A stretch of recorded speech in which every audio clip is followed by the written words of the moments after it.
Masa lalu Sandra Dewi, suami terseret korupsi timah, dulu jual baju di Mangga 2, hidup yang sulit. Terkuak masa lalu Sandra Dewi yang kini suaminya, Harvey Moise, tersandung kasus korupsi PT Timah.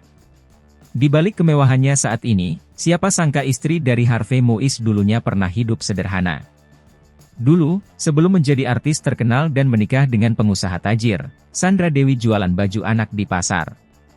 Sandra Dewi dalam podcast Daniel Mananta pada 26 September 2020 lalu mengaku bahwa dulunya ia bukan siapa-siapa dan bukan berasal dari kalangan orang terpandang. "Gue bukan anak-anak siapa-siapa tapi gue dapat apa yang mau gue mau. Gue alami banyak yang gue rasa tidak bisa berpaling dari Tuhan," ujar Sandra Dewi. Di Jakarta, Sandra Dewi mengaku berjualan baju untuk anak kecil di Pasar Pagi Mangga 2. Dia mengakui sebagai seorang pekerja keras namun tak bisa bertahan hidup tanpa bantuan Tuhan. Dalam podcast itu, Daniel mengatakan punya background yang sama dengan Sandra Dewi. Keduanya sama-sama berjualan di Pasar Pagi Mangga 2 Jakarta.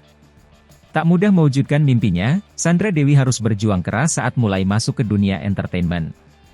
Saat itu, lanjut istri Harvey Moise, beberapa casting diikutinya tapi tak ada yang berhasil lolos. Hingga akhirnya, Sandra Dewi bertemu sutradara ternama Nia Dinata saat mengikuti sebuah kontes. Tak ada yang menyangka, kehidupan Sandra Dewi berubah semenjak saat itu. Punya karir yang cemerlang, Sandra Dewi kemudian menikah dengan Harvey Moise tahun 2016. Diketahui, pernikahan keduanya digelar di Disneyland Tokyo, yang merupakan pernikahan impian Sandra Dewi.